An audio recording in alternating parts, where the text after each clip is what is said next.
প্লাবন, আমার কিন্তু খুব সুন্দর একটা নাম আছে। তুই শুধু আমায় ল বলে ডাকিস কেন? আমার নাম।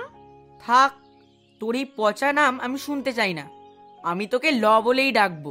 ঠিক আছে, তবে তোকে আমি এবার থেকে প বলেই ডাকবো। চলবে তো? চলবে মানে একেবারে দৌড়বে। তুই হলি আমার বেস্ট ফ্রেন্ড, তুই আমাকে যা খুশি বলে ডাকতে পারিস, আমার কোনো আপত্তি নেই।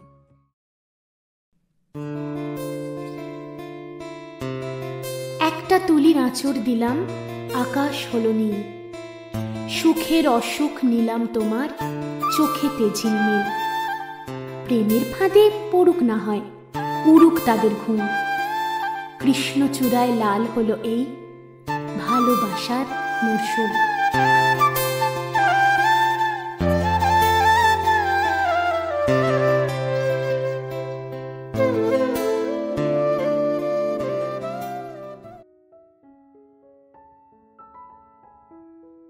ল, আজ তোর জন্মদিন। দেখ, দেখতে দেখতে প্রায় 7টা বছর কেটে গেল। এই 7 বছরে তুই নিশ্চয়ই অনেকটা বড় হয়ে গেছিস বল? সে তো হবেই, আজ তুই 18 বছরে পড়লি। তুই সাবালিকা হয়ে গেলি ভাব। এখন থেকে বোধহয় তোকে ম্যাডাম বলে কথা বলতে হবে, তাই না রে?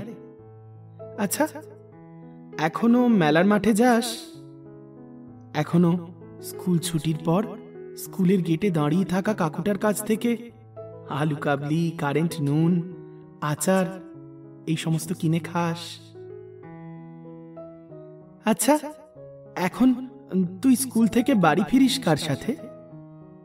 আচ্ছা, এখনো রোজ তুই লাইব্রেরি পিরিয়ডে পড়ার বইয়ের বদলে গল্পের বই তুলিস তো? হ্যাঁ রে, এখনো স্কুলের ব্যাগ ভারী হলে কে বয়ে নিয়ে যায় বাড়ি পর্যন্ত?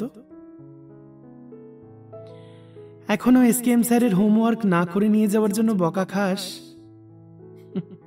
ইস, দেখ কত প্রশ্ন করে শুধু শুধু তোকে বিব্রত করছি। কোথায় আজকে তোর জন্মদিন, ভালো ভালো কিছু কথা বলবো। আমার না সেই ছোটবেলা থেকেই আক্কেল জ্ঞানটা আর হলো না। এই শোন, আমি কিন্তু কথা রেখেছি। চলে আসার সময় যে স্কার্ফটা আমায় দিয়েছিলি, কথা মতো সেইটাতে কিন্তু আমি পেইন্টিং করে তোকে পাঠালাম। তোর 18 বছরের বার্থডে গিফট। খুশি তো? শোন, সামনেই তো উচ্চ মাধ্যমিক। এখন গল্পের বই কম পড়ে পড়ার বই বেশি করে পড়িস। মনে আছে তো, আঙ্কেলের কিন্তু খুব ইচ্ছে তুই ডাক্তার হবি।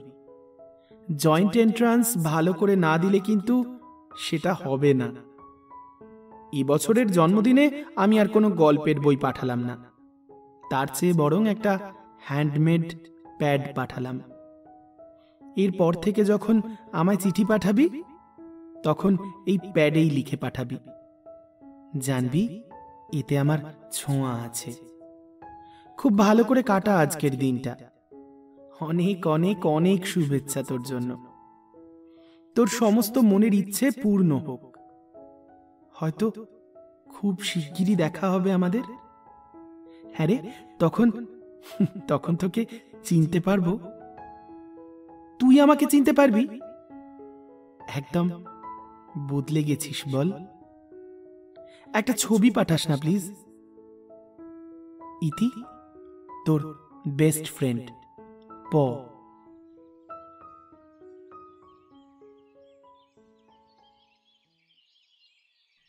চিঠিটা পেয়েই এক ছুটে উঠোন পেরিয়ে রান্নাঘরের দিকে উঁকি দিল লহরী। ভালো করে দেখে নিল মায়ের এই মুহূর্তের অবস্থান। না, আপাতত চিন্তার কিছু নেই। মা রান্নাঘরে নিজের কাজে ব্যস্ত। পোস্টম্যান যে চিঠিটা দিয়ে চলে গেছে সে খেয়াল মা করেনি, ভাগ্যিস করেনি। না হলে এই এক্ষুনি হাজার কৈফিয়ত দিতে হতো মাকে।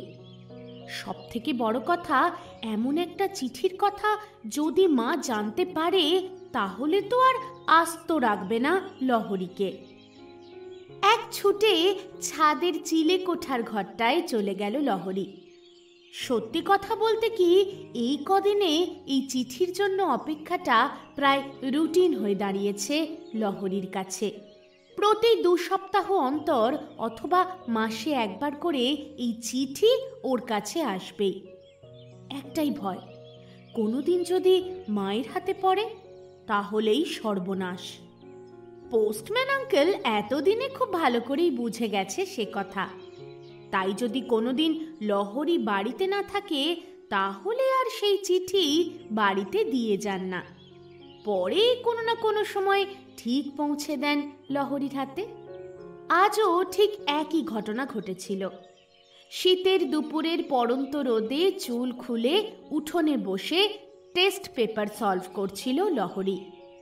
পোস্টম্যান আঙ্কেল এদিক ওদিক দেখে যখন বুঝতে পারল যে লহরীর মা আশেপাশে নেই, টুক করে চিঠিটা ছুঁড়ে দিয়ে চলে গেল। শীতের মিঠে রোদে মায়ের বানানো আচারের বয়ামগুলো থেকে তেঁতুলের আচার, আমের আচার, কুলের আচার, আমলকির মুরব্বা একটু একটু করে চালান করতে থাকলো পেটে, আর সঙ্গে উপভোগ করতে থাকলো চিঠির লেখাগুলোকে, হ্যান্ডরাইটিংটাকে, আর খুব ভালো করে অনুভব করতে চাইল প্লাবনের নিজের হাতে এঁকে পাঠানো স্কার্ফটাকে। কিন্তু চিন্তা শুধু একটাই, চিঠিগুলো তো তবু না হয় ওর গল্পের বইয়ের ফাঁকে লুকিয়ে রাখতে পারে, কিন্তু এটা তো আস্ত বড় একটা স্কার্ফ, এটাকে কোথায় লুকোবে? মায়ের হাতের চুড়ির আওয়াজ পেয়ে লহরী বুঝতে পারল ছাদে মা আসছে। সর্বনাশ, মা আসছে মনে হচ্ছে ছাদে। এবার কি হবে? এবার কি হবে? ধরা পড়ে গেলে তো হেব্বি চাপ খেয়ে যাব। ধুর বাবা, এত তাড়াতাড়ি এটাকে কোথায় লুকোবো? কোথায় কোথায় কোথায়? চট করে লহরীর মাথায় খেলে গেল ছাদে চিলে কোঠার ঘরে রাখা অনেক দিনের অব্যবহৃত লোহার সিন্দুকটার কথা। চট করে ওটার দিকে খুব একটা কেউ হাত বাড়ায় না, সব থেকে নিশ্চিন্ত আশ্রয় ওটাই। চটপট চালান করে দিল সিন্দুকের মধ্যে। আর অন্যদিকে কিছু একটা খুটখাট আওয়াজ পেয়ে লহরীর মা মহাশ্বেতা হাঁক পারলেন মেয়েকে। এই মেয়ে, লুকিয়ে লুকিয়ে ছাদে কি করছিস রে? এত ঝনঝন শব্দ হচ্ছে। একটু ভয়ে ভয়ে লহরী উত্তর দিল, কিছু তো করছি না মা, এই তো একটু ছাদে এসেছিলাম, একটা না পড়তে ভালো লাগছিল না, তাই ভাবলাম। পরীক্ষার আর কটা দিন বাকি, টেস্টের রেজাল্ট মোটেই ভালো হয়নি। এরপর উচ্চ মাধ্যমিকের রেজাল্ট যদি খারাপ হয়, তোর বাবা আর অফিসে মুখ দেখাতে পারবে না। দেখেছিস তোর বাবার কলিগদের ছেলে মেয়েদের রেজাল্ট? গত বছর তপনবাবুর ছেলেটা জয়েন্ট এন্ট্রান্সে কত ভালো র্যাঙ্ক করেছে, আর তোর বাবা তোকে এত করে বলল, তুই সায়েন্সটুকুও নিতে ভয় পেলি। উফ মা, তুমি আবার শুরু করেছো। তুমি তো জানো মা, আমার লিটারেচার ভালো লাগে, এরপর আমি সাহিত্য নিয়ে পড়াশোনা করতে চাই। সাহিত্য নিয়ে পড়াশোনা করে তুমি কবি হবে, আর না হলে বাড়িতে বসে বসে চিঠি লিখবে। একবার ঢোক গিলে নিল লহরী। এই রে, মা আবার চিঠি লেখার প্রসঙ্গে কি বলছে? মা কি কোনোভাবে এই চিঠিপত্রের কথা জানতে পারলো নাকি? কি সব বলছো তুমি মা? চিঠি চিঠি আবার কাকে লিখবো? সে আর কি করে জানবো বলো? সাহিত্য নিয়ে পড়াশোনা করে তার থেকে বেশি তুমি কী বা করতে পারবে? এই বাজারে নিজের পায়ে না দাঁড়িয়ে যদি একবার বিয়ে থা করে ফেলেছো, জানবে জীবনটা বরবাদ হয়ে যাবে। সারা জীবন রান্নাঘরের জাঁতাকলে পড়ে যাবে তোমার জীবন। একটা চাকরি বাকরি করে নিজের পায়ে দাঁড়ানোটা খুব দরকার। মা, এই তো বেশ আছি, তুমি তো ভালোই আছো বলো। তুমি কি চাকরি বাকরি করো? তাও তো তোমার কোনো কিছু সমস্যা হয় না। সেই সমস্যা হয় না ঠিকই, কিন্তু নিজের অর্থনৈতিক স্বাধীনতাটা থাকে না, বুঝলি? আমাকে যে কোনো প্রয়োজনে তোর বাবার কাছে হাত পেতে টাকা নিতে হয়। মানছি তোর বাবা মানুষ ভালো, তাই আমার কোনো সমস্যা নেই, কিন্তু একবার ভাবতো, নিজের ইচ্ছে মতো একটা কিছু করব, তাতেও আরেকজনের উপর নির্ভর করে থাকতে হবে। মেয়েদের জন্য এটা কত বড় অসম্মানের, তাই চাকরি করাটা খুব দরকার, বুঝলি? এতক্ষণে মহাশ্বেতা দেবীর নজরে পড়ল ছাদের রেলিংয়ে রাখা আচারের বয়ামগুলোর দিকে। কয়েকটা বয়ামের ঢাকনা ঠিক করে দেওয়া নেই। ব্যাস অমনি রেগে গেলেন। ওরে বাঁদরি, এইবার বুঝতে পেরেছি তুই কেন ছাদে এসেছিস। হ্যাঁ রে, ইঁটু হাতেই আচারগুলো নিয়ে নিয়ে খাচ্ছিস। যদি আচারগুলো নষ্ট হয়ে যায় না রে, একটা ঘা মাটিতে পড়বে না, কান টেনে ছিঁড়ে রেখে দেবো একদম। মনে মনে খানিকটা স্বস্তির নিঃশ্বাস ফেলল লহরী। যাক বাবা, মা তাহলে চিঠিপত্রের ব্যাপারে কিছু টের পায়নি, বরং সন্দেহের তীর অন্যদিকে ঘুরে গেছে। না হয় একটু বকাঝকা করবে, তারপর তো ছেড়েই দেবে। না মা, আসলে একটুখানি। এই, আর কোনো কথা নয়, সোজা গিয়ে পড়তে বস। আর উঠোনে বসে থাকতে হবে না, ঘরে চলে যা, গিয়ে জোরে জোরে পড়বি, যেন তোর পড়ার আওয়াজ আমার রান্নাঘর পর্যন্ত পৌঁছায়। এই যাত্রায় হাঁপ ছাড়ল লহরী। জামার আড়ালে লুকিয়ে রাখা চিঠিটা নিয়ে সন্তর্পণে নেমে এলো নিচে। তারপর প্লাবনের পাঠানো প্যাডটা থেকে একটা পাতা ছিঁড়ে নিয়ে খসখস করে লিখে ফেলল চিঠি।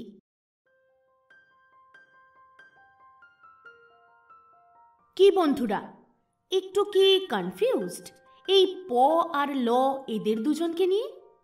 যদি বা কোনো কনফিউশন থেকেও থাকে, আশা করি সেটা এতক্ষণে মিটে গেছে। আসলে এরাই আজকের গল্পের হিরো আর হিরোইন। ও হ্যাঁ, এই গল্পের প্রেক্ষাপট কিন্তু সেই ফেলে আসা 90-এর দশক, যেখানে ছিল না মোবাইল ফোনের বাড়াবাড়ি, ছিল না টেলিভিশনের রমরমা। গল্পের বই, চিঠি, নিউজ পেপার এই সব কিছুরই একটা আলাদা গুরুত্ব ছিল। মাধ্যমিক, উচ্চ মাধ্যমিক তখনও এত কর্পোরেট হয়ে যায়নি। দিব্যি টেস্ট পেপার সলভ করে নাকানি চোবানি খেতে হতো তখনকার ছাত্রছাত্রী মহলকে। অনেক সরল ছিল বোধহয় তখনকার জীবনযাত্রা। তারই প্রতিফলন আজকের গল্পে থাকবে। আজকের গল্প ভালোবাসার উড়োচিঠি। গল্পের লেখক প্রীতম, আর গল্প পাঠে রোজকারের মতো আমি তোমাদের বন্ধু অন্তরা। আর আমার সঙ্গে আজ অন্যান্য চরিত্রে রয়েছে মধুমিতা, চৈতালি, মৌ, বুবাই, প্রীতম, আর সেই সঙ্গে ছোট্ট সমৃতা এবং সৌর্য। তাহলে আর অপেক্ষা নয়, গল্পের শুরু তো হয়েই গেছে। এবার চলো আরো গভীরে যাওয়া যাক। হৃদয়পুর একটা ছোট্ট মফস্বল, যেখানে জীবনযাত্রা আজকের ফার্স্ট লাইফের থেকে অনেক বেশি সহজ সরল। আর এই শহরে বন্ধুত্ব যেন আরো বেশি অমলিন। এমনই এক শহরের তথাকথিত একটা ছোট্ট স্কুলে বন্ধুত্ব হয় আমাদের প আর লয়ের। সেই শিশু শ্রেণীতে দেখা দুজনের, এক বেঞ্চে পাশাপাশি বসা, একসাথে টিফিন শেয়ার করে খাওয়া, একসাথে বাড়ি ফেরা, এই সব কিছুই কখন যেন ওদের ছোট্ট মনে অভ্যাস হয়ে দাঁড়িয়েছে। এই ল, আজকে টিফিনে কি এনেছিস রে?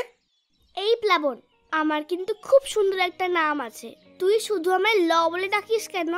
আমার নাম। থাক, তোর এই পচা নাম আমি শুনতে চাই না। আমি তোকে ল বলেই ডাকবো। ঠিক আছে, তবে তোকে আমি এবার থেকে প বলেই ডাকবো, চলবে তো? চলবে মানে একেবারে দৌড়বে। তুই হলি আমার বেস্ট ফ্রেন্ড, তুই আমাকে যা খুশি বলে ডাকতে পারিস, আমার কোনো আপত্তি নেই। এবার বল তো দেখি, টিফিনে কে এনেছিস? কি জানি, মা কি দিয়েছে জানি না, দেখছি দাঁড়া। স্কুলের ব্যাগ থেকে স্টিলের চৌকো টিফিন বাক্সটা বের করে অতি সন্তর্পণে খুলে ফেলল। আর তারপর তা থেকে যা বেরিয়ে এলো, স্কুল জীবনের সেটা খানিকটা গুপ্তধনের থেকেও কম নয়। ছোট ছোট করে কাটা আলু, অল্প করে গাজর কুচি, সামান্য ক্যাপসিকাম আর বাদাম দিয়ে হলুদ হলুদ চাউমিন। হ্যাঁ বাবা, এটা হলো দেশি চাইনিজ, বাঙালি মায়ের সিগনেচার ডিশ। স্কুলের ব্যাগে কোনো রকমভাবে আঁশ পেঁয়াজ ছোঁয়ানো যাবে না। তাই মাঝে মধ্যেই পছন্দের এই হলুদ চাউমিনটা টিফিনে দিয়ে পাঠায় ওকে। আর এটা দেখেই আমাদের প আর ল বেশ খুশি। আরে বাস, চাউমিন! এই দেখ, মা 2টো চামচ দিয়েছে। জানি তো তুইও আসবি, হ্যাংলা কোথাকার। চুপ কর, কাকিমা আমাকে বেশি ভালোবাসে, তোর থেকে বেশি। তাই আসলে আমার জন্য টিফিনটা পাঠিয়েছে। তোকে একটু শেয়ার করতে দেব না হয়। বললেই হলো, মা মোটেও তোকে বেশি ভালোবাসে না, মা আমাকেই বেশি ভালোবাসে। জিজ্ঞেস করিস বাড়িতে গিয়ে, কাকিমা আমাকেই বেশি ভালোবাসে। মোটেই না। মোটেই হ্যাঁ। এমন খুনসুটি প্রায় লেগে থাকে প আর লয়ের মধ্যে। ঠিক যতটা ঝগড়া ওদের, ততটাই বন্ধুত্ব। যতটা রাগ আর যতটা মারামারি, ততটাই একে অপরের প্রতি টান অনুভব করে ওরা। সবেমাত্র ওদের ক্লাস 4। সেই কোন শিশু শ্রেণী থেকে ওরা এক স্কুলে পড়াশোনা করছে, আর বন্ধুত্ব জমে উঠেছে সেই কবে থেকেই। তারপর ওদের দুজনকে একে অপরের থেকে আলাদা করে কার সাধ্যি? বেশ চলছিল ওদের দুই বন্ধুর সহজ সরল জীবন। কিন্তু প্লাবনীর বাবার বদলির চাকরি হঠাৎ করেই ওদের বন্ধুত্বে বাড়িয়ে দিল দূরত্ব। হৃদয়পুর ছেড়ে প্লাবনীর বাবাকে চাকরির সূত্রে চলে যেতে হবে রাজ্যের বাইরে। খুব স্বাভাবিকভাবেই পরিবারকে সঙ্গে নিয়ে পাড়ি দেবেন সেখানে। প্লাবনকে ভর্তি করা হবে অন্য স্কুলে। এখন লয়ের কি হবে? এই ল, দাঁড়া না, এত রেগে যাচ্ছিস কেন? আরে বাবা, আমার কি করার আছে বলতো? বাবার বদলির চাকরি, বাবাকে তো ওখানে চাকরি করতে চলে যেতে হবে বল। তাই বাবার সাথে আমাদেরকেও যেতে হবে। আমি কিচ্ছু জানি না, তুই কোথাও যাবি না। তুই না আমার বেস্ট ফ্রেন্ড? আমি মানছি যে আমি তোর বেস্ট ফ্রেন্ড, কিন্তু আমি তো আর এখানে একা থাকতে পারবো না বল। বাবা মা যেখানে থাকবে আমাকে তো সেখানেই থাকতে হবে নাকি? আর আমি এখানে কি করে থাকবো? আমি তো সব কিছুরই তোর সাথে থাকি। টিফিনের সময় একা একা টিফিন খেতে আমার ভালো লাগবে না। মেলার মাঠে মেলা বসলে আমি একা একা যাবো নাকি? আমি কিচ্ছু জানি না, তুই এখানেই থাকবি। ধুর বোকামে, তাই হয়? এক কাজ কর, তুই আমাকে প্রতি সপ্তাহে একটা করে চিঠি লিখবি, আমিও তোকে প্রতি সপ্তাহে একটা করে চিঠি লিখব। সারা সপ্তাহে কি করলি, কি খেলি, কি পড়াশোনা করলি সব জানাবি আমায়, আমিও জানাবো। কেমন? রোজ একটু একটু করে লিখবি। আর রবিবার দিন কাকুর হাতে চিঠিটা দিয়ে বলবি সোমবার যখন অফিসে যাবে পোস্ট করে দিতে। ব্যাস, হয়ে গেল। তুইও আমাকে চিঠি লিখবি, ভুলে যাবি না তো? প্রমিস, আমিও তোকে চিঠি লিখব, আর সপ্তাহের শেষে পাঠিয়ে দেব তোর ঠিকানায়। কিন্তু তোর সাথে আর তো দেখা হবে না রে। কবে আসবি আবার? বাবা যখন ছুটি পাবে, যখন নিয়ে আসবে তখনই আসবো। তুই কাকু কাকিমাকে বলিস না রে, পুজোর ছুটিতে বা গরমের ছুটিতে আমাদের ওখানে যদি নিয়ে যায়। সে না হয় বলবো, কিন্তু কাজ হবে কিনা জানি না। বাবা তো ছুটিই পায় না, আমার খুব মন খারাপ করছে। আচ্ছা শোন, এবার থেকে প্রতি জন্মদিনে আমি তোকে তোর পছন্দের একটা করে গল্পের বই দেব, চলবে? সত্যি দিবি? আর তো মাত্র কয়েকটা দিন, তারপর তোমার 11 বছরের জন্মদিন। কোন বইটা দিবি? জিম করবেট চলবে? হ্যাঁ চলবে, তোকেও আমি গিফট পাঠাবো। কেমন? আমাকে কি গিফট পাঠাবি শুনি? বল তোর কোনটা চাই? Sherlock Holmes? হ্যাঁ, তাই পাঠাবি। দুই বন্ধুতে নিজেদের মতো করে শেষবারের মতো প্রতিশ্রুতি দেওয়া নেওয়াটা করেই নিচ্ছে ওরা। রাত পোহালেই প্লাবন চলে যাবে অন্য শহরে, ভর্তি হবে নতুন স্কুলে। হয়তোবা নতুন নতুন বন্ধু বান্ধবও তৈরি হবে ওর। তবু দুজন দুজনকে ভুলে থাকা সম্ভবই নয় ওদের। চটপট কি একটা খেয়াল চেপে গেল লয়ের। দাঁড়িয়ে পড়ল রাস্তার মাঝখানে থমকে। এই দেখেছিস, হঠাৎ করে দাঁড়িয়ে পড়লি তো। রাস্তায় হাঁটতে হাঁটতে এরম করে দাঁড়িয়ে পড়বি না, হঠাৎ করে অ্যাক্সিডেন্ট হতে পারে। আমি কিন্তু থাকবো না। কিন্তু আমি তোর সাথে থাকবো সব সময়। সেটা আবার কি করে সম্ভব? এই নে, এই চেন আর লকেটটা রাখ।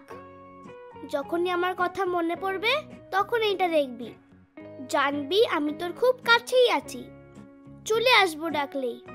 কিন্তু আমি তোকে এখন কি দেব? এখন আমার কাছে তো সেরকম কিছুই নেই। চিন্তা করিস না, এই নে সাদা স্কার্ফটা রাখ।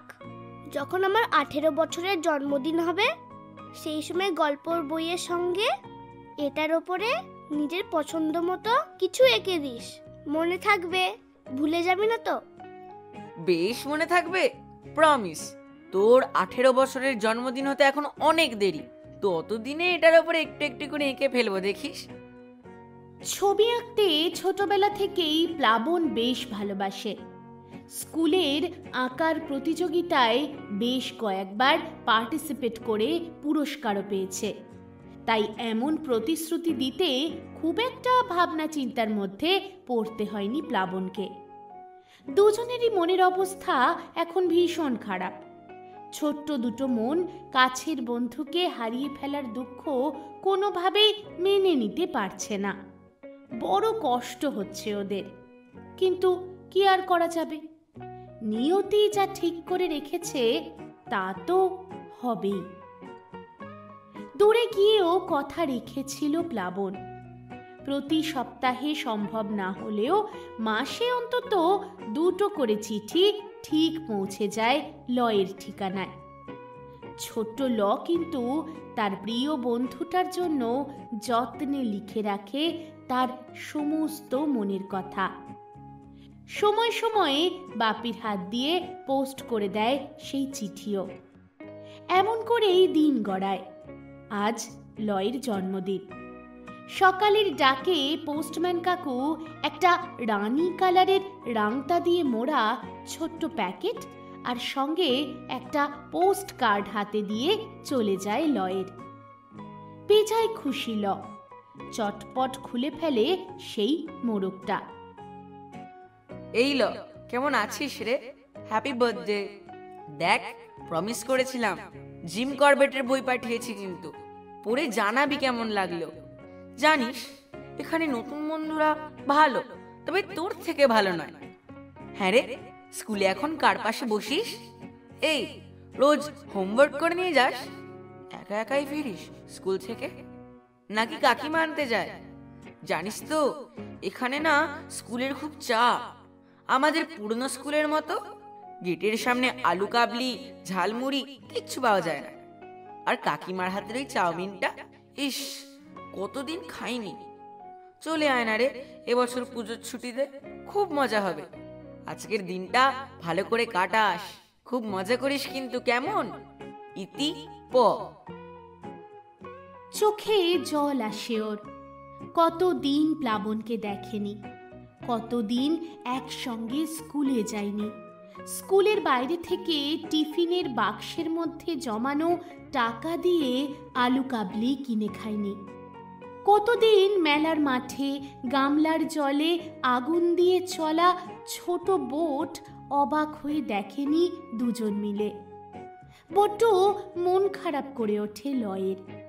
চটপট চিঠি লিখে ফেলে প্লাবনকে। এই ভাবলি কি করে যে তোকে ছাড়া আমার জন্মদিনগুলো আনন্দে কাটবে? জানিস আজ মা তোর পছন্দের ফ্রাইড রাইসটা রান্না করেছে। আমি মোটেও ফ্রাইড রাইস পছন্দ করি না।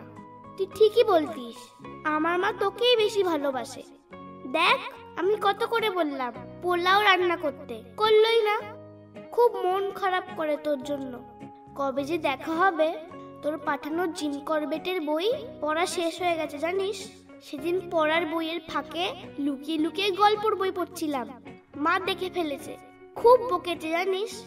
এই শোন, আরো ভালো ভালো গল্পের বই পাঠাবি জানিস।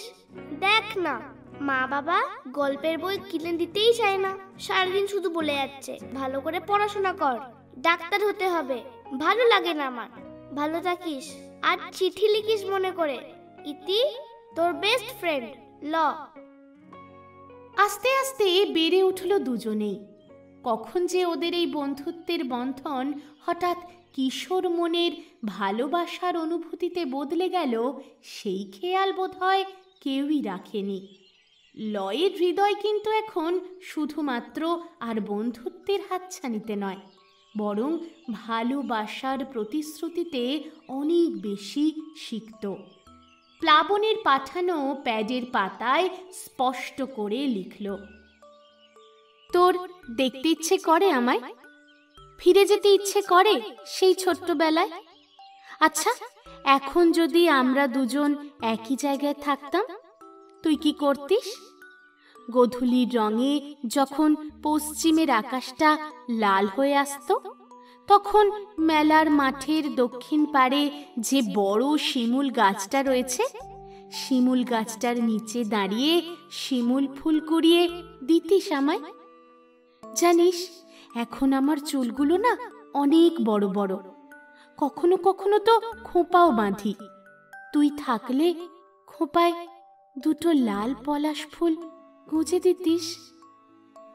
ইতি, তোর ল। প্লাবনের তখন গোঁফের রেখায় পৌরুষত্ব জাগছে ধীরে ধীরে। গলা ভেঙেছে আগের থেকে। হরমোনের খেলা শরীরে শুরু হয়েছে সবে মাত্র। বসন্তের রং যে প্লাবনের গায়ে লাগেনি তা তো নয়। চিঠির জবাব আসে প্লাবনের তরফ থেকে। ল, তুই আমার জীবনের প্রথম আর শেষ ভালোবাসা। আমাদের সেই ছোট্টবেলাটা এখনো চোখ বুঝলেই অনুভব করতে পারি। আজ যদি আমরা কাছাকাছি থাকতাম, হয়তো ছুঁয়ে দিতাম আমার ঠোঁট তোরই কপালে, বুকের মাঝে জড়িয়ে ধরতাম তোকে, বলতাম ভালোবাসি। চিন্তা করিস না ল, খুব তাড়াতাড়ি তোর প তোকে এক ছুট্টে নিয়ে চলে আসবে। সেদিন কিন্তু লজ্জায় মুখ ঢাকলে চলবে না। সেদিন যখন পলাশ ফুলের গয়নায় সাজিয়ে দেবে তোর প, তখন কিন্তু অভিসারে যেতে দ্বিধাবোধ করলে চলবে না। শুধুমাত্র তোরই প। এই চিঠিগুলো যে লহরীর বাড়িতে এক একটা ব্রহ্মাস্ত্র, তা নিশ্চয়ই এতক্ষণে সবাই অনুমান করতে পারবে। একবার যদি এই চিঠিগুলো মায়ের হাতে পড়ে, তাহলে তো একটা মারও মাটিতে ফসকাবে না, সে তো বলাই বাহুল্য। তাই অতি যত্নে, অতি গোপনে এই ভালোবাসাগুলো গচ্ছিত রাখছে লহরী। এক অজানা, অচেনা, অদেখা ভালোবাসা। সেই ভালোবাসায় ওর আদৌ কোনো অধিকার আছে কি না তা ও আজও জানে না। শুধুই হয়তো একটা মরীচিকার পিছনে ঘুরে বেড়াচ্ছে। সব কিছু জেনে বুঝে ও যেন স্বপ্ন দেখছে লহরী। ছোটবেলায় বন্ধুত্বের চিঠিগুলোর পরিণতি দেখতে পাচ্ছে নিজের চোখে। বন্ধুত্বটা কিভাবে যে না বলা ভালোবাসায় পরিবর্তিত হয়ে গেল, সেই খেয়াল করতে পারেনি দুজনের কেউই। স্বপ্নের মায়া জাল বুনছে দু চোখ ভরে। বড্ড ইচ্ছে করছে আজ প্লাবনকে একবার চোখের দেখা দেখতে। যে ছেলেটার মুক্তোর টুকরোর মতো হাতের লেখা, যে ছেলেটার চিঠির ভাষায় পরতে পরতে ভালোবাসার ঢেউ, সেই ছেলেটা নিশ্চয়ই বড্ড রোম্যান্টিক হবে। নিশ্চয়ই ওর মায়াবী চাহনিতে হারিয়ে যাবে লহরী। এই দূরত্ব, এই একাকিত্ব আর ভালো লাগছে না ওর। জীবনের 18টা বছর পেরিয়ে এমন লাল বসন্ত বোধহয় প্রথমবারের জন্য থাবা বসিয়েছে লহরীর মনে। ঠিক ভুল কিছু বিচার করার ক্ষমতা হারিয়েছে আজ। আজ চিঠিতে জানাবে ওর মনের কথা। আজ স্পষ্ট করে লিখে জানাবে লহরী। এক পলকের জন্য দেখতে চায় ও প্লাবনকে। কিরে, আর কতদিন এমন অন্তরালে থাকবো বলতো আমরা? আর কতদিন লুকিয়ে লুকিয়ে ভালোবাসবো? দুনিয়া কবে জানবে যে আমরা দুজন দুজনকে ভালোবাসি? আর যে দূরত্ব ভালো লাগছে না আমার। আমার আমার তোকে ভীষণ ভীষণ দেখতে ইচ্ছে করছে। একটা ছবি পাঠাবি রে, চোখ ভরে দেখব তোকে।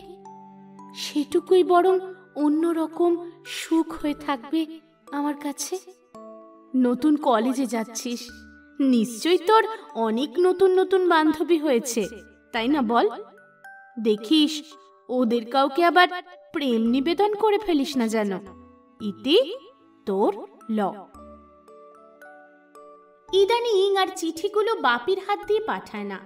এখন চিঠির ভাষা বদলেছে, বক্তব্য বদলেছে, বদলেছে চাওয়া পাওয়াগুলো। কলেজ যাতায়াতের পথে নিজেই পোস্ট করে দেয় পোস্ট অফিস থেকে। এমনকি পোস্টম্যান কাকুকে ম্যানেজ করে রেখেছে যে ওর নামে চিঠি এলে যেন পোস্টম্যান কাকু নিজেই রেখে দেয়, সময় করে সংগ্রহ করে নেয় লহরী। চিঠিটা পেয়ে নিজেকে আর ঠিক রাখতে পারল না প্লাবন। ওর মনেরও অন্তঃস্থলে সেই একই চাহিদা। একটি বারের জন্য ও দেখতে চায় ওর ছোট্ট ল ঠিক কতটা বড় হয়েছে। সেই ছোট্ট রোগা ফর্সা ঝাঁকড়া চুলের লকে বড্ড দেখতে ইচ্ছে করছে ওর। চিঠির উত্তর এলো চিঠিতেই। প্রিয় ল, আমারও তোকে ভীষণ দেখতে ইচ্ছে করে। ঠিক কতটা বড় হয়েছিস তুই? এখনো মেলার মাঠের রাস্তাটা দিয়ে হাঁটার সময় আমার হাতটা খুঁজিস। হ্যাঁ রে, কাকিমা এখনো যখন হলুদ চাউমিনটা রান্না করে মনে পড়ে আমার কথা। আমি তো কত রাত স্বপ্নে তোকে দেখি, কত গল্প করি তোর সঙ্গে। নতুন কলেজে তোর প্রিয় বন্ধু কেউ হলো হোক, তাতে ক্ষতি নেই, কিন্তু তোকে ভালো আমাকেই বাঁচতে হবে। ছবি পাঠালাম, তোরও একটা ছবি পাঠাস না আমায়? শুধুমাত্র তোর প। প্লাবনের ছবি এলো লহরীর কাছে। সারা রাত ঘুম হলো না সেদিন।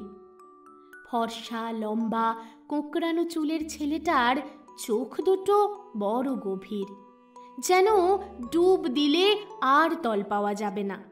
অদ্ভুত মোহ মাখা একটা চাউনি। ছেলেটার সামনে দাঁড়ালেই যেন মনের গভীরে যা যা ঘটেছিল সবকিছু এক নিমেষে বেরিয়ে আসবে আগ্নেয়গিরির অগ্নুৎপাতের মতো। ঘন ঘন নিঃশ্বাস প্রশ্বাসের আওয়াজটা শীতের নিস্তব্ধ রাত্রে বড্ড বেশি করে কানে এসে পড়ছে লহরীর। আর অন্যদিকে প্লাবনের অবস্থা আরও জটিল। বড় বিচলিত হয়ে রয়েছে ছেলেটা। ও যেন চিনতেই পারছে না ওর ছোট্টবেলার লকে।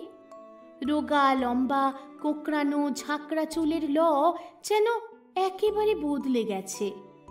গোল মুখ, লম্বা সিল্কের মতো চুল, আর আবেগপূর্ণ ঠোঁটের ঠিকানা যেন বড় অচেনা প্লাবনের কাছে। এত পরিবর্তন! দিন যায়, বছর যায়, সময় আর থেমে থাকে না কোনোভাবেই।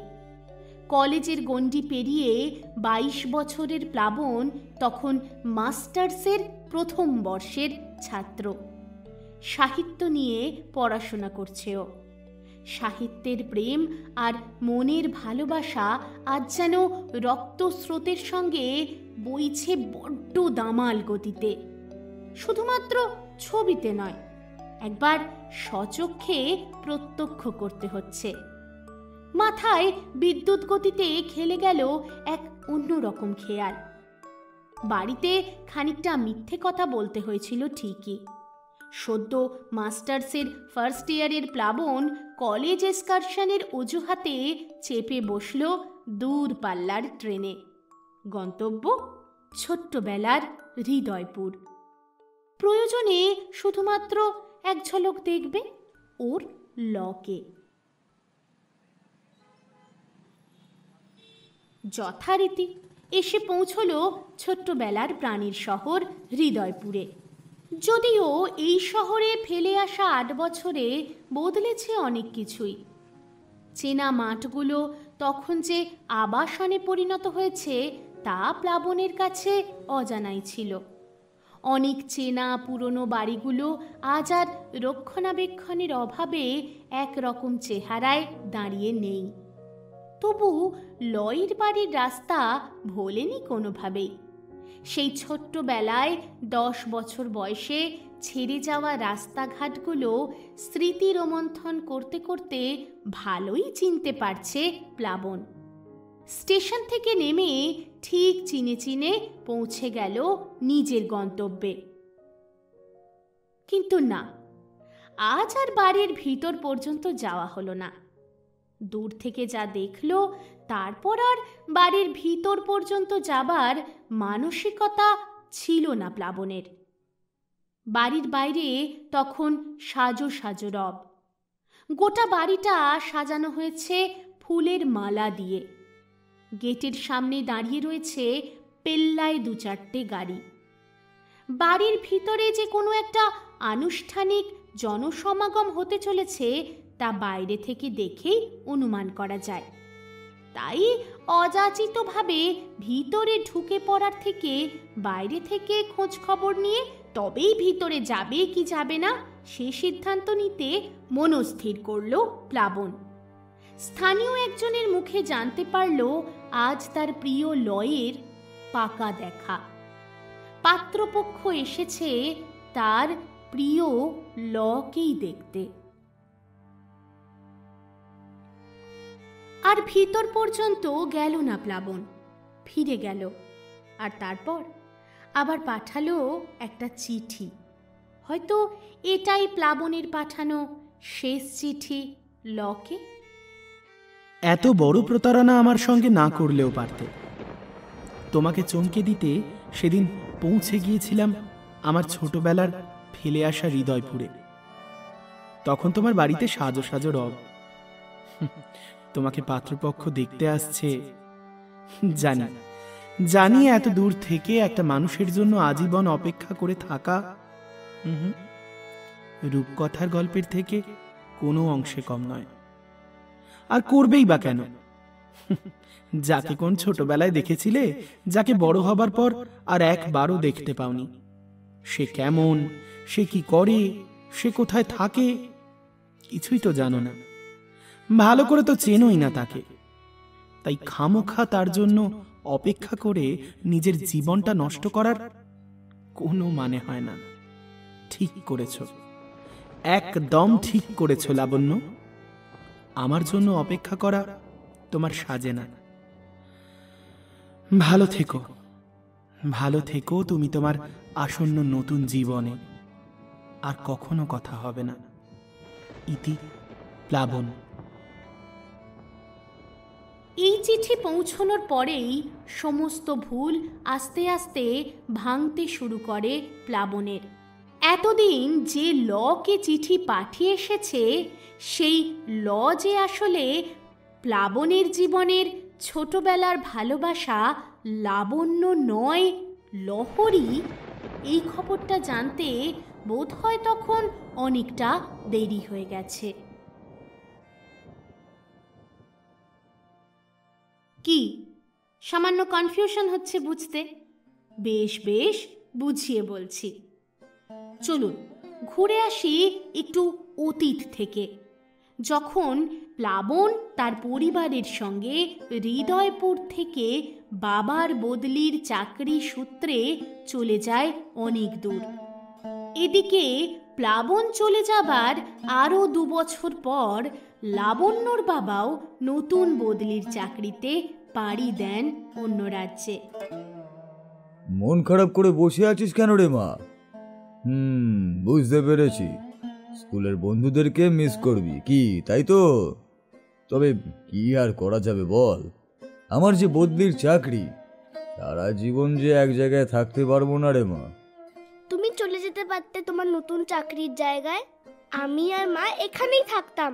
তারপর আমি বড় হয়ে গেলে তোমার মতন বাইরে চাকরি করতে চলে যেতাম। তুই যখন চাকরি করতে যাবি, তোর এখনের বন্ধুরা তখন কোথায় থাকবে বলতো?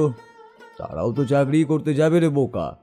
সবাই কি আর সারা জীবন সঙ্গে থাকে?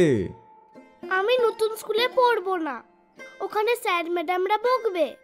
এই স্কুলেতেও কেউ আমাকে বকে না? ওরে দুষ্টু মেয়ে, তুমি হোমওয়ার্ক করে নিয়ে যাবে না আর তোমাকে আদর করে কথা বলতে হবে সব সময় নাকি? হ্যাঁ, হোমওয়ার্কগুলো করে নিয়ে গেলেই তোমাকে আর ওই স্কুলে কেউই বকবে না। নতুন স্কুলে তো কোনো বন্ধু থাকবে না, আমি কাদের সাথে গল্প করব, কাদের সাথে টিফিন খাবো? আমার তো খুব মন খারাপ করবে বাপি। ওরে পাগল, দেখবি অল্প দিনেই ওখানেও তোর অনেক বন্ধু বান্ধব হয়ে যাবে। তখন দেখবি এখানে বন্ধুদেরকে তুই ভুলেই গেছিস, তখন ওদের নিয়েই পড়ে থাকবি। জন্মদিনে দেখবি ওদেরকেই নেমন্তন্ন করতে যাচ্ছিস। না, মোটেও আমি পুরনো বন্ধুদের ভুলে যাই না। প্লাবন তো কতদিন আগে চলে গেছে, তাও তো আমাকে চিঠি লেখে, আমিও তোকে চিঠি পাঠাই বাপি। ওকে কি ভুলে গেছি বলো? প্লাবনের ব্যাপারটা আলাদা। দেখ, প্লাবনকে ছাড়াও তো তুই এই 2 বছর স্কুলে কাটিয়েই দিলি। তোর কি কষ্ট হলো তাতে? তোর সাথে তো চিঠিতে দিব্যি ওর কথা হয়, তেমনি এখানকার বন্ধুদেরও চিঠি লিখবি, তাহলে ওদের সাথেও তোর কথা হবে। কিন্তু দেখা তো আর হবে না, রোজ যেমন দেখা হতো। ওরে বাবা, আজীবন মানুষ মানুষের সঙ্গে থাকে না রে। আসলে কি জানিস, সবটাই উপর থেকে ঠিক করে পাঠিয়েছে আমাদের জন্য। আমাদের চলার পথে অনেক জায়গা দিয়ে পথ হেঁটে যেতে হয়, সেখানে নতুন করে কারোর সাথে দেখা হয়, পরিচয় হয়, বন্ধুত্ব হয়, আবার একটা সময় তাদেরকেও ছেড়ে চলেই যেতে হয়। আবার নতুন জায়গায় নতুন বন্ধু, নতুন সম্পর্ক। এটাই তো জীবন রে পাগলি। তোমারও বলিহারি বাবা, কাকে বলছো এত জ্ঞানের কথা? ও আর কি বোঝে? ওর ওই 12 বছর বয়সে আমরাও ওরমটাই করতাম, তাই বলে ওকে এসব বুঝিয়ে উলুবনে শুধু শুধু মুক্ত ছড়াচ্ছ। কি যে বলছো শরণ্যা, ছোট মনেই প্রভাব পড়ে অনেক বেশি। ওদেরকে বোঝানোটা খুবই দরকার, না হলে তো মেয়েটা আমার গুমড়ে গুমড়ে থাকবে ওখানে গিয়ে। সেটা তো মোটেই ভালো কথা নয়, বলো? তাহলে আর কি, তুমি তোমার মতো চাকরি করতে চলে যাও, আমরা বরং এখানেই থেকে যাই। আমারই তো সব দায়, আমিই না হয় টেনে নেবো সংসারটা। আরে রাগ করছো কেন? তোমাদেরকে সঙ্গে নিয়ে যাব বলেই তো এত তোর জোর। আমি কখন বললাম বলো তো তোমাদেরকে যে এখানে রেখে দিয়ে চলে যাব? আরে বাবা, ওকেও তো বেরোতে হবে নাকি? হ্যাঁ, তাহলে ওই করো তুমি, বোঝাও ওকে। হাতে এত কাজ পড়ে রয়েছে, মাত্র 3 দিনের নোটিশে উনি বদলি হলেন। এখন বাক্স, প্যাটরা, জামা কাপড়, বাসন কোসন, এত কিছু একা হাতে কি করে যে গোছাবো কে জানে। ও মা, কেন শুধু শুধু ব্যাগ গোছাচ্ছ? আমরা থাকি না এখানে, বাপি একা চলে যাও। হ্যাঁ, সেই ভালো, তুমি একাই থাকো এখানে, আমারও শান্তি তোমারও শান্তি। খামোখা তুমি ওকে বকাবকি করছো। আচ্ছা দাঁড়াও তো, আমি বরং সাহায্য করে দেবো গোছগাছে। এখন তুমি তোমার মাথাটা ঠান্ডা করো। লক্ষ্মী মা আমার, বোঝার চেষ্টা করো। আমরা যে জায়গাটায় যাচ্ছি সেখানে না পাহাড় আছে, নদী আছে, আর ঝর্ণাও আছে। দেখবি তোর একটুও মন খারাপ করবে না, আর দেখবি ওখানেও নতুন নতুন তোর বন্ধু ঠিকই হয়ে যাবে। আর ছন্দপতন ঘটে ঠিক তখনই। কাকতালীয়ভাবে সেই বছরেই আবারও দ্বিতীয়বারের জন্য বদলি হয় প্লাবনের বাবা। একই বছরে 2 জন প্রিয় বন্ধু প্লাবন আর লাবণ্য ঠিকানা বদল করে। অথচ লাবণ্য যখন পৌঁছে যায় তার নতুন ঠিকানায়, সেখান থেকে প্লাবনের পুরনো ঠিকানায় চিঠি পাঠালেও তার আর কোনো উত্তর আসেনি। বেশ কয়েকবার কয়েকটা চিঠি পাঠানোর পর যখন কোনো উত্তর আসে না, তখন মাত্র 12 বছরের ছোট্ট লাবণ্য বড় অভিমান করে বসে। ভাবে বোধহয় তার প্রিয় বন্ধু প্লাবন এখন নতুন প্রিয় বন্ধু পাতিয়ে ফেলেছে, তাই চিঠি লেখা বন্ধ করে দেয় সে। কিন্তু কাকতালীয়ভাবে লাবণ্যর পুরনো ঠিকানায় ওই বাড়িতেই ভাড়া নিয়ে আসে লহরীদের পরিবার। প্রথম প্রথম ছোট্ট লহরী এই চিঠিগুলোকে উপভোগ করত।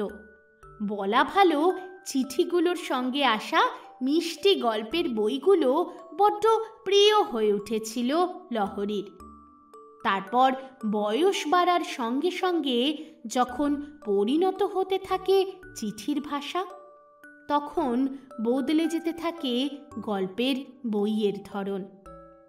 যখন বদলে যেতে থাকে চিঠির ভাষার অনুভূতিগুলো, তখন লহরী খানিকটা ইচ্ছে করে আর খানিকটা অদ্ভুত একটা মোহগ্রস্ত হয়ে প্লাবনের ল হিসেবেই জারি রাখে এই চিঠির আলাপচারিতা।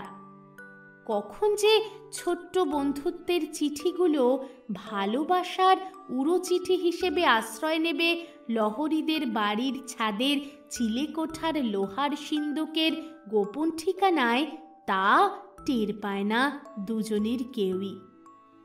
তবে এবার সত্যি সত্যি লহরী নিজেকে প্রতারক হিসেবে মনে করতে থাকে। যদিও না দেখে ভালোবেসে ফেলেছে প্লাবনকে, তবুও অজানা অচেনা মানুষকে হয়তোবা ভরসা করতে পারে না পুরোপুরি। আর এবার সত্যি সত্যি ধরাও পড়ে যায় মায়ের কাছে। সত্যি বেশি দিন চাপা রাখা মুশকিল।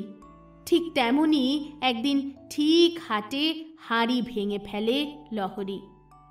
লুকিয়ে রাখা সমস্ত চিঠির ভাণ্ডার সমেত ধরা পড়ে মায়ের কাছে। তারপর বাড়িতে কাক পড়ছে, চিল উঠছে। এই মেয়ে, তোর পেটে পেটে এত! এই জন্য তোমার উচ্চ মাধ্যমিকের রেজাল্ট খারাপ হয়েছে। এতক্ষণে বুঝতে পেরেছি, পড়াশোনার বয়সে তুমি এখন প্রেম ভালোবাসা করছো। না মা, সত্যি বলছি, এই চিঠি কে পাঠায় আমি জানি না, আমি একে চিনিও না। শুধুমাত্র চিঠিগুলো পড়তে ভালো লাগে, তাই তাই রেখে দিই। মানে এই পটি তাহলে কে? অশরীরী আত্মা নাকি? গুলবাজি করার আর জায়গা পাও না? না না গো মা, বিশ্বাস করো, সত্যি বলছি। আমরা যখন এই বাড়িতে শিফট করি, সেই তারপর থেকেই এই চিঠিগুলো আসতো। তুমি দেখো মা, দেখো হাতের লেখাটা এত সুন্দর। তাই আমি এই চিঠিগুলোর উত্তর পাঠাতাম। খুব ভয় পেতাম যদি তুমি জেনে ফেলো আর যদি তুমি বকাবকি করো, তাই তোমায় কিছু বলিনি। এ কথা সত্যি? সত্যি সত্যি সত্যি, 3 সত্যি মা। আমি সত্যি সত্যি যে চিঠি পাঠায় তাকে কখনো দেখিও নি, চিনিও না। কিন্তু জানো মা, যে চিঠি পাঠায় সে না নিশ্চয়ই খুব ভালো ছেলে। এত সুন্দর হাতের লেখা, এত সুন্দর চিঠির ভাষা, নিশ্চয়ই খুব মেধাবী, বলো? এই শোন, অত কিছু আমি জানি না, কিন্তু তুই অন্যায় করেছিস। অন্যের চিঠি তুই নিজে দেখেছিস, পড়েছিস। শুধু তাই নয়, তাকে আবার উত্তরও পাঠিয়েছিস। এবার থেকে এটা বন্ধ কর। মাথা নিচু করে দাঁড়িয়ে রইল লহরী। সেই রাত্রেই প্লাবনকে চিঠি লিখে জানিয়ে দিল সবটা। সঙ্গে এ কথাও উল্লেখ করল যে তার কাঙ্ক্ষিত লাবণ্য নয়, লহরী।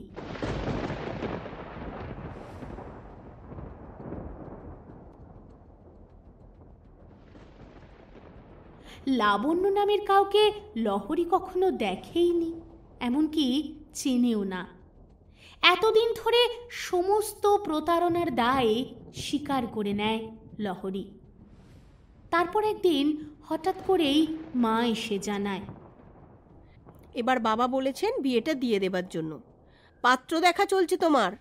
এবার থেকে কিন্তু তুমি আর ওই চিঠিপত্র চালাচালি যেন করো না।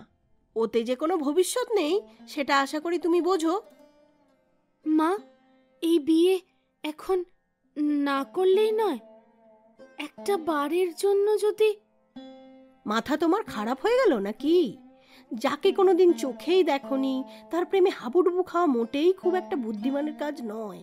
তুমি জানো না, চেনো না, দেখোনি, অথচ নাকি তাকে ভালোবেসে ফেলেছো। শোনো, এটা না কোনো রূপকথার দেশ নয়। বাস্তবটা বড্ড কঠিন। কিন্তু মা, যদি একটা বারের জন্য ছেলেটার সঙ্গে যোগাযোগ করা যায়, যদি ওর কাছে সবটা খুলে বলি, আর যদি সবটা জানার পরও... তুমি ভুলে যাচ্ছ, ছেলেটি কিন্তু তোমাকে উদ্দেশ্য করে চিঠিগুলো পাঠায় না। ছেলেটি নিশ্চয়ই অন্য কাউকে উদ্দেশ্য করে পাঠায়। সেখানে যখন ছেলেটি জানতে পারবে যে সে যাকে চিঠি পাঠায় তুমি সে নও, তখন কিন্তু তোমাকেই সে প্রতারক ভাববে। মোটেই তোমাকে সে খুব ভালোভাবে গ্রহণ করবে না। তবু একবার চেষ্টা করে তো দেখতে পারি মা। জেদ করো না। যাকে তুমি চোখে দেখোনি, যে তোমাকে চেনে না, জানে না, যে তোমাকে এতদিন ধরে ভুল বুঝে আসছে, তার সাথে যে হঠাৎ করে একটা সম্পর্ক তৈরি হয়ে যাবে, এমন ভাবনা চিন্তা করাটাও বড্ড ছেলে মানুষই। নিজেকে তৈরি করো। তোমার বাবা বেশ কিছু পাত্রের সন্ধান করেছেন। আর তারপর ক্রমানুযায়ী চলতে থাকা পাত্র দেখা, পাকা কথা, আশীর্বাদ, আর অবশেষে সেই শুভ কাজ সুসম্পন্ন করে লহরী চলে যায় তার নতুন শহরে, তার শ্বশুরবাড়ি। তবে লহরীর পাঠানো শেষ চিঠির একটা শেষ জবাব অবশ্য এসে পৌঁছল লহরীর ঠিকানায়। লহরী, প্রথমেই শুভেচ্ছা জানাই তোমার নতুন জীবনের জন্য। তোমাকে কখনো দেখিও নি, চিনিও না, শুধুমাত্র একবার ছবিতে দেখেছি। তোমার সঙ্গে চিঠিতে কথাবার্তা হয়েছে প্রচুর, তবে সে আমারই ভুল। আসলে তুমি লাবণ্য নও, লহরী, সে কথা আমি জানতাম না। সত্যি কথা বলতে কি, আমার সমস্ত কথা আমি আসলে জানিয়েছি লাবণ্যকে, তোমাকে নয়। তবে এতদিন ধরে এই এত বড় কঠিন সত্যিটা আমার কাছে গোপন করে রাখার জন্য আমি তোমাকে প্রতারক হিসেবে ভাবতেই পারি। আর এই অন্যায় আমার সঙ্গে দীর্ঘদিন করে আসার জন্য আমি তোমাকে ক্ষমা করতে নাও পারি। তবুও আমি চাই না কেউ আমারই জন্য এই পৃথিবীতে ক্ষমা না পেয়ে বেঁচে থাকুক। কারণ আমার জীবনটাই তো বড় সামান্য সময়ের জন্য, আর খুব বেশি দিন আমি হয়তো এই পৃথিবীতে থাকবো না। জানি না লাবণ্য আজ কোথায় আছে, কেমন আছে। তবে তুমি যে অন্যায়টা করেছো তার প্রায়শ্চিত্ত যদি করতে চাও, তার উপায় অবশ্যই আছে। আমার ছোট্ট লাবণ্য আমায় শেষবারের জন্য একটা উপহার দিয়েছিল, জানো, এই চেইনটা, আর তার সঙ্গে এই লকেটটা। তোমার দায়িত্ব রইল লাবণ্যকে খুঁজে পেলে ওর হাতে এই দুটো তুলে দেবে, আর বলে দেবে ওর প্লাবন ওর জন্য অপেক্ষা করেছে অনেক দিন। তারপর দুরারোগ্য ব্রেন টিউমার ওর প্লাবনকে হয়তো আর এই জগতে থাকার অধিকার দেবে না।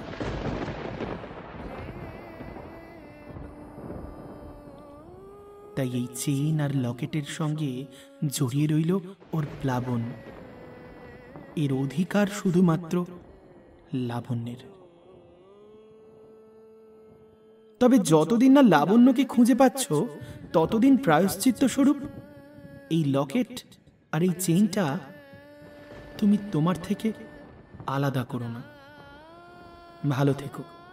ইতি, লাবণ্য। অন্যদিকে লাবণ্য তখন নিজের জীবনটাকে গুছিয়ে নেওয়ার জন্য বড় ব্যাকুল। না, লাবণ্য তার বাবার ইচ্ছে মতন ডাক্তার হয়ে উঠতে পারেনি, হারিয়েছে মাকেও। তবে আজ বয়স্ক বাবা লাবণ্যকে একটা সুখী সংসারের অংশ হিসাবে দেখতে চায়। বড় ইচ্ছে ছিল তুমি ডাক্তার হবে, কিন্তু সেই কপাল আর আমার হলো কই। তোমাকে তখন বই করে বললাম, এমএসসি করে আজকালকার দিনে কোনো লাভই নেই, চাকরি বাকরি অত সহজে পাওয়াও যাচ্ছে না। তুমি তো আর আমার একটা কথাও শুনলে না তখন। আর মাত্র একটা বছর পরেই আমার রিটায়ারমেন্ট। শরীরের অবস্থাও ভালো নয়। রিটায়ারমেন্টের আগে আমি তোমার বিয়ে দিয়ে দায়মুক্ত হয়ে যেতে চাই। এবার অন্তত আমার কথা শুনে বিয়েটা করে ফেলো। বাপি, ডাক্তার হওয়া কিন্তু অত সহজ ব্যাপার নয়। মেধা আর ভাগ্য দুটোই সঙ্গ দেয়নি আমায়। দুর্ভাগ্য, কি করব বলো। কিন্তু আমি এমএসসি করে শুধু সরকারি চাকরির পরীক্ষার প্রস্তুতি নিচ্ছি সেটা তো নয়। অনেক প্রাইভেট সংস্থায় অনেক চাকরি করা যায় বাপি। আমি তো চেষ্টা করছি নিজের মতন। নিজের পায়ে একটু দাঁড়িয়ে নিই, তারপর না হয় বিয়েটা করব। তুমি কার অপেক্ষায় আছো সে আমি খুব ভালো করেই জানি।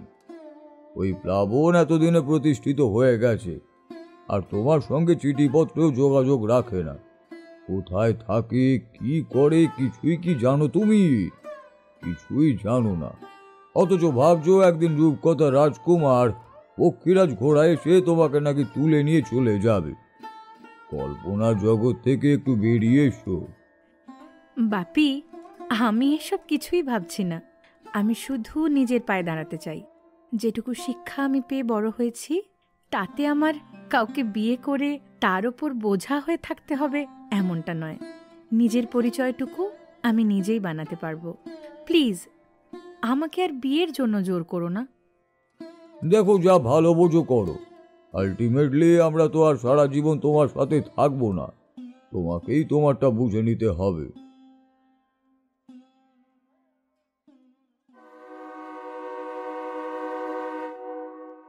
তারপর একদিন লাবণ্যর শহরের নিকটবর্তী এক জনবহুল স্টেশনে হঠাৎ দেখা এক অপরিচিতার সঙ্গে। তবে তার গলার চেইন আর লকেটটা বড্ড চেনা লাগে লাবণ্যের। সঙ্গে সঙ্গেই ছুটে যায় তার কাছে। এক্সকিউজ মি, আপনার নামটা জানতে পারি? হ্যাঁ হ্যাঁ, নিশ্চয়ই। আমি লহরী। আপনি? ও আচ্ছা, নমস্কার। আমি লাবণ্য। আপনার বাড়ি কি এখানেই? না, আমার বাড়ি তো হৃদয়পুরে। আসলে আমার শ্বশুর বাড়ি এখানে। জাস্ট 6-7 মাস হলো বিয়ে করে এসেছি এখানে। কিন্তু আপনাকে তো ঠিক। শান্তভাবে মাথা নিচু করে দাঁড়িয়ে সমস্ত কথাগুলো শুনছিল লাবণ্য। মনের ভিতরটা দুমড়ে মুচড়ে যাচ্ছিল একেবারে। গলার কাছটায় একটা অচেনা যন্ত্রণা যেন দলা পাকিয়ে আসছে। তবুও যন্ত্রণাটা লুকিয়ে বলার চেষ্টা করল লাবণ্য। যদি কিছু মনে না করেন, একটা কথা জিজ্ঞেস করব? হ্যাঁ হ্যাঁ, নিশ্চয়ই করুন না। কি জানতে চান বলুন। আপনার গলার ওই লকেটটা আর চেনটা আপনাকে কে দিয়েছে? পাশে দাঁড়িয়ে থাকা লহরীর হাজব্যান্ড আকাশের দিকে এক ঝলক দেখে নিল লহরী। আসলে বিয়ের আগে আমার বাড়িতে বেশ কয়েকটা উড়ো চিঠি আসতো। সেই চিঠিটা যে পাঠাতো তার নাম ছিল প্লাবন। জানি না কেন আমাদের বাড়ির ঠিকানাতেই চিঠিগুলো আসতো, কিন্তু আমি তাকে চিনতাম না, কখনো দেখিও নি। তবে ছেলেটার হাতের লেখা আর চিঠির ভাষা বড় ভালো লাগতো। একটা সময় তো অভ্যেস হয়ে গিয়েছিল জানেন। ওর চিঠি না পেলে কেমন যেন অস্থির হয়ে পড়তাম, রীতিমতো অপেক্ষা করে থাকতাম। এমনভাবে প্রায় 8-9 বছর কেটেছে। জানেন, উনি না কোনো একজন লয়ের উদ্দেশ্যে চিঠি লিখতেন, আর কাকতালীয়ভাবে আমার নামের আদ্যক্ষরও ল। তাই আমিও চিঠিগুলো যত্ন করে নিজের কাছেই রেখে দিতাম। বেশ অনেক বছর আগে একবার তো ছেলেটার ছবিও চেয়েছিলাম। প্লাবন আমায় ছবি পাঠিয়েছিল। জানেন, ফর্সা, সুন্দর, মায়াবী চোখ দুটোর। সত্যি কথা বলতে কি, প্রথম দেখাতেই প্রেমে পড়ে গিয়েছিলাম।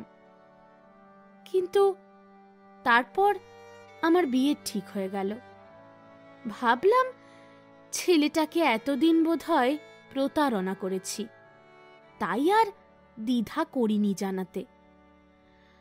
সবটা যখন জানালাম তখন জানতে পারলাম যে আমার বাড়িতে। এতক্ষণে একটা ঢোক গিলে থমকে গেল লহরী। হঠাৎ করেই মাথায় খেলে গেল সামনে দাঁড়িয়ে থাকা মেয়েটির নাম। আচ্ছা, কি কি নাম বললেন আপনি? লাবণ্য। তার মানে আপনার নামেই আমাকে চিঠিগুলো পাঠানো হতো। আপনি কি সেই হ্যাঁ, একদম তাই। আমি সেই লাবণ্য। দীর্ঘদিন ধরে প্লাবনের চিঠির অপেক্ষা করে করে আমি ক্লান্ত হয়ে পড়েছি। ভেবেছিলাম ও বুঝি আমায় ভুলেই গেছে, কিন্তু আজ। না না, একেবারেই নয়। আপনাকে ভোলেনিও, বরং আমি ওর সঙ্গে প্রতারণা করেছি। তবে জানেন তো, আমার বিয়ের আগে সবটা চিঠি লিখে জানিয়েছিলাম। তখন উনি আমায় শেষ চিঠিটা পাঠিয়েছিলেন। সেই চিঠিতে আমাকে জানিয়েছিলেন ওনার হাতে নাকি আর বেশি দিন সময় নেই। উনি নাকি ব্রেন টিউমারে আক্রান্ত। তাই উনি এই চেন আর এই লকেটটা আমাকে পাঠিয়ে বলেছিলেন এতে নাকি ওনার আজীবনের ভালোবাসা জড়িয়ে আছে। এটা যেন আমি কাছছাড়া না করি। লহরীর পাশে লহরীর হাজব্যান্ড সব কথাগুলোই শুনছিল দাঁড়িয়ে দাঁড়িয়ে। আসলে এই কথাগুলো আকাশের কাছেও নতুন নয়। আকাশও সবটাই জানে, তাই খুব একটা অবাক হয়নি, বরং অনেক বেশি আশ্চর্য হয়েছে এই ভেবে কাকতালীয়ভাবে লাবণ্যর সঙ্গে দেখা হয়ে গেল লহরীর। তিনজনের মাঝে যেন অদ্ভুত এক নীরবতা নেমে এলো, যদিও এই নীরবতা ভঙ্গ করল লাবণ্য নিজেই। যদি কিছু মনে না করেন, এই লকেটটা আর এই চেনটা আমাকে দেবেন প্লিজ। এটা আমারই।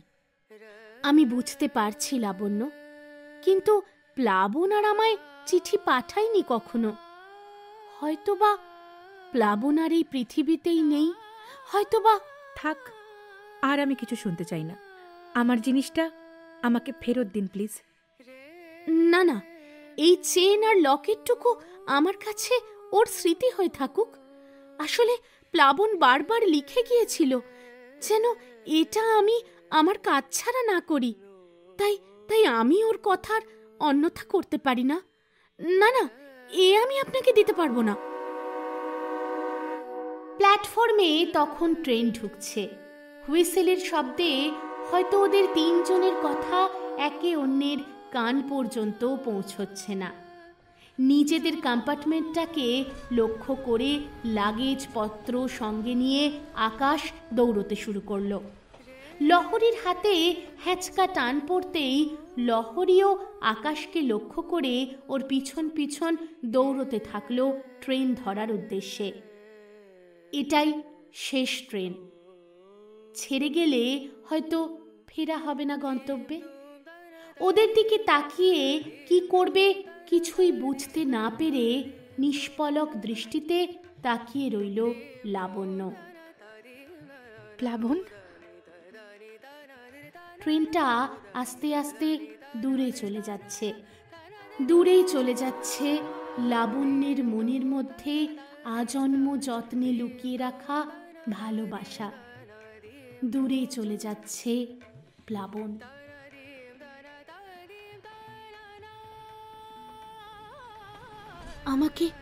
আমাকে ক্ষমা করে দিও লাবণ্য। আমি জানি এই চেইন আর লকেটের ওপর একমাত্র তোমারই অধিকার, কিন্তু কি করব বলো? আমি হচ্ছে প্লাবনকে, ওর ভালোবাসা আমি পাইনি। অন্তত ওর ছোঁয়া, এই চেইন আর লকেটটাই আমার কাছে আজীবন রয়ে যাক ওর স্মৃতি হিসেবে। তুমি মন খারাপ করো না, তোমার কাছে তো ওর ভালোবাসা আছে। ভালো থেকো লাবণ্য, আর মনে রেখো লাবণ্য শুধুমাত্র প্লাবনেরই, আর প্লাবন লাবণ্যর।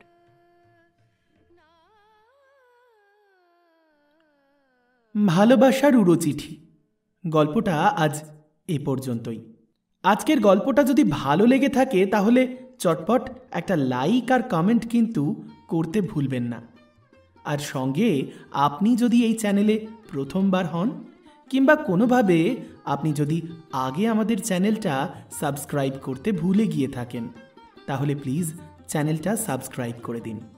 আর সঙ্গে নোটিফিকেশন পাওয়ার জন্য বেল আইকনটা প্রেস করতে কিন্তু ভুলবেন না। আপনারা তো জানেনই ভালোবাসার মরশুম এখন থেকে ওয়েবসাইটেও অ্যাভেলেবেল www.bhalobasharmorsum.com। আমাদের ওয়েবসাইট লিঙ্কটা দেওয়া রইল ডেসক্রিপশন বক্সে। সঙ্গে রইল ভালোবাসার মরশুম চ্যানেলের ফেসবুক পেজের লিঙ্কটাও। প্রয়োজনে ডিএম করতে পারেন সেখানেও। আচ্ছা, আমাদের চ্যানেলের লিসনার হিসেবে যে সমস্ত 90s কিডরা রয়েছেন, তাদের এরকম প্রেমপত্র পাওয়ার অভিজ্ঞতা আছে নাকি? যদি থাকে অবশ্যই কমেন্টে জানাবেন কেমন। যদি তেমন কোনো ইন্টারেস্টিং গল্প থাকে তাহলে অবশ্যই আমরা ভবিষ্যতে ভালোবাসার মরশুম চ্যানেলে তা নিয়ে গল্প লিখতেই পারি। বলা যায় না আপনার অভিজ্ঞতাই ভবিষ্যতের আমাদের চ্যানেলের একটা গল্পে রূপান্তরিত হলো। যাই হোক, গত পর্বের গল্প যে প্রশ্নটা করেছিলাম, খুব সম্ভবত সেই প্রশ্নটা একটু শক্ত হয়ে গিয়েছিল, তাই অনেকে উত্তর দিলেও সবার উত্তর কিন্তু সঠিক হয়নি। তবে যারা সঠিক উত্তর দিয়েছেন তারা হলেন মোহিনী ভট্টাচার্য, সঞ্চারী নায়েক, শ্রীকান্ত ঘড়ুই, সৌম্যদীপ দাস, পৃথা ঘোষ, সুস্মিতা দে এবং স্মরণিকা শীল।